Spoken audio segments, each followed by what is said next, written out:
C'est une technique de médecine esthétique de plus en plus utilisée, le peeling, une sorte de lifting chimique qui existe depuis plus de 20 ans en France et évite de passer par la case bistouri.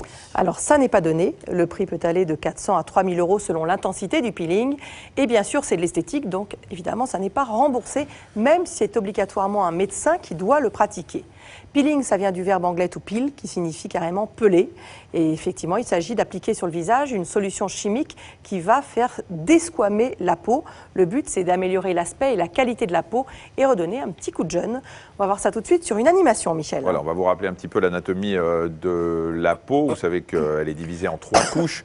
Il y a l'hypoderme qu'on va voir apparaître qui est tout en bas. Ici, on a le derme qui est au milieu et l'épiderme à la surface. C'est lui qui nous intéresse aujourd'hui puisque la solution chimique acide qu'on applique lors d'un peeling va en fait brûler les parties les plus superficielles de la peau, donc au niveau de cet épiderme. Ça va permettre d'éliminer les cellules mortes et de stimuler le renouvellement de cet épiderme. Alors il y a différents degrés de peeling et en fonction de la concentration d'acide, ça va toucher plusieurs couches. Effectivement, il peut être superficiel, moyen ou profond. Alors les plus profonds permettent d'atténuer des rides importantes. Regardez ici sur ces photos que le résultat peut être effectivement assez spectaculaire. Évidemment, je ne vous dis pas qu'à gauche c'était avant et à droite c'est après. Sinon c'est raté. Voilà, regardez un autre exemple. Mais en réalité, ça n'est presque plus pratiqué parce que les acides très puissants qui sont utilisés risquent de brûler la peau.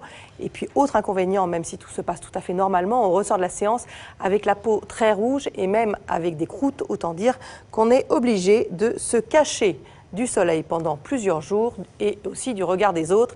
Et le soleil, c'est à vie parce que quand même, la peau a cicatrisé, mais elle n'est plus protégée puisqu'on a enlevé cette couche superficielle. C'est-à-dire qu'on ne peut pas présenter une émission, par exemple. Tout de suite après, on ne peut pas présenter une émission de télé. C'est ça, on ne peut pas. Alors aujourd'hui, les praticiens sérieux s'en tiennent donc souvent au peeling superficiel ou moyen avec moins de concentration en produit. Mais il faut plus de séances, en moyenne 4 séances espacées de 15 jours. Et il faut en général renouveler l'expérience une fois par an. Explication sur le peeling superficiel, Morgane Belloir, Arnaud Jacques et Jean-Philippe Belleudy. Alors venez, on va regarder devant le miroir. Alors, comment est votre peau aujourd'hui?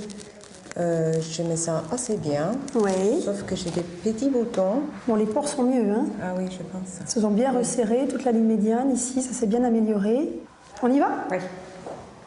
Là, on va faire un peeling superficiel. Donc les peelings superficiels, ce sont des peelings qui vont agir au niveau de l'épiderme et aussi stimuler la régénération cellulaire. On sait que, par exemple, lorsqu'on vieillit, il va y avoir un ralentissement du turnover des cellules au niveau de la peau. Et bien, le peeling superficiel va permettre d'accélérer ce turnover un petit peu faiblissant et donc d'améliorer les qualités de la peau. Les cellules mortes de l'épiderme vont donc être éliminées grâce à l'action d'un gel composé d'acide glycolique, un acide de fruits faiblement dosé qui, en pénétrant dans la peau, va réagir avec les couches supérieures de l'épiderme. Voilà. Les acides de fruits, eh bien, ce sont des substances qui vont permettre d'exfolier ces couches superficielles de la peau. Faire en sorte que les kératinocytes, qui sont les cellules les plus superficielles de la peau, puissent se détacher mieux. Avant d'appliquer ce gel, la dermatologue nettoie le visage de la patiente et protège les zones les plus fines de la peau afin d'empêcher une diffusion trop rapide et trop profonde du peeling et d'éviter toute irritation. Le peeling peut ensuite commencer. On va donc appliquer tout d'abord sur la ligne médiane, qui est la ligne la plus grasse du visage, le peeling, et puis ensuite terminer sur les zones qui sont sur l'ovale du visage. C'est le lait sur le feu, hein, donc on ne s'en va pas lorsqu'on fait un peeling superficiel, on déclenche le timer et on surveille bien sûr cliniquement l'aspect de la peau. Et vous voyez, vraiment on surveille, on regarde bien qu'il n'y ait pas une zone qui rougisse ou qui blanchisse, qui traduirait une pénétration trop importante du peeling. Ça pique un tout petit peu, c'est pas du tout désagréable, mais on sent bien l'action. Voilà. C'est-à-dire que le peeling aux acides de fruits pique. Vous avez une sensation de picotement qui est vraiment assez globale et qui est assez importante en fait au départ lorsqu'on applique le peeling. Ensuite, dans les quelques secondes et minutes qui suivent, ça va mieux. 2 minutes plus tard, il faut déjà retirer le produit. Et pour stopper complètement l'action du gel sur la peau, la dermatologue va le neutraliser. Ça permet de calmer assez rapidement cette sensation de cuisson. Ça va mieux là, Maria? Ça va. Allez-y. Dans 3 semaines, Maria refera un autre peeling pour parfaire le résultat.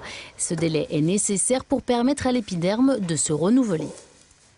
Alors, le peeling est encore peu répandu chez les personnes à peau noire parce que de nombreux dermatologues restent très réservés sur cette pratique. La cicatrisation est en effet plus difficile, ce qui rend la méthode plus risquée. Oui, une inflammation sur peau foncée peut provoquer une hyperpigmentation, c'est-à-dire des taches. Vous allez voir sur une photo, regardez le visage de cette femme. On lui a fait un peeling moyen pour effacer ses cicatrices d'acné. Résultat, au lieu de retrouver une peau plus nette, eh bien, la solution chimique a attaqué la peau et des taches plus foncées sont apparues. En fait, peu de médecins le pratiquent, mais le peeling sur peau noire est possible, mais à de très faibles dosages. C'est le choix qu'a fait Tigida. À 22 ans, cette jeune mannequin souhaite retrouver un teint plus homogène. Morgane Belloir, Arnaud Jacques et Jean-Philippe Beledi l'ont rencontré. Repérée par un styliste français lors d'un concours de beauté au Niger, Tigida est venue s'installer en France il y a 4 ans. Mais dans le milieu du mannequinat, les places sont chères, le moindre défaut peut donc être rédhibitoire. Ça me gêne parce que mon visage, j'ai pas la même couleur. J'ai des parties qui sont foncées, d'autres claires. De temps en temps, j'ai des boutons qui reviennent et le teint n'est pas unifié. Depuis ses 18 ans, la jeune femme enchaîne les castings avec un mot en tête, la perfection. Et si la réussite est au rendez-vous, ces légères cicatrices d'acné lui valent régulièrement des réflexions. Des fois quand je me maquillais parce que j'avais honte de venir sans maquillage, on me disait si vous ne voulez pas assumer votre peau, il ne faut pas venir. Hein. On me demandait souvent, mais est-ce que vous faites des soins? Est-ce que vous avez déjà reçu un dermatologue? Comment ça se fait? On me disait carrément, mais vous avez plus 16 ans, vous avez de l'acné encore. Savon spécial peau noire, crème, gommage, Tigida épuise toutes ces options sans grand succès. Il y a quelques semaines, elle a donc décidé de tenter une technique encore peu répandue en France pour les peaux noires, le peeling. Oui, j'ai eu peur parce que vu que c'est nouveau, donc après je suis partie sur Internet, j'ai regardé, il y a des forums et tout ça, des gens qui en parlent. Donc je me suis dit, bon, s'ils ont essayé, ils n'ont pas eu de problème, peut-être que moi aussi, voilà, je devais tenter le coup. Pour Tigida, la première séance s'est bien passée. Elle a donc à nouveau rendez-vous dans ce centre esthétique. Pourtant, les peelings sur peau foncée sont loin d'être une technique anodine. Ils nécessitent encore plus de précautions que sur les peaux blanches. Sur les peaux noires, ce sont des peaux très fragiles, donc il faut toujours bien préparer la peau avant le peeling. C'est une précaution à prendre avec des crèmes qui sont qui exfolient déjà un petit peu la peau et qui diminuent la mélanine pour éviter les effets de rebond pigmentaire, c'est-à-dire des taches plus foncées sur la peau. Si on utilise par exemple les mêmes constantes, c'est-à-dire les mêmes pourcentages et les mêmes durées d'application que sur peau blanche, oui, il y a beaucoup plus de risques puisqu'il y a une possibilité importante d'avoir une réaction inflammatoire inopinée et non souhaitable. Donc on peut utiliser le même produit mais à des concentrations plus faibles et sur des durées d'application moins importantes.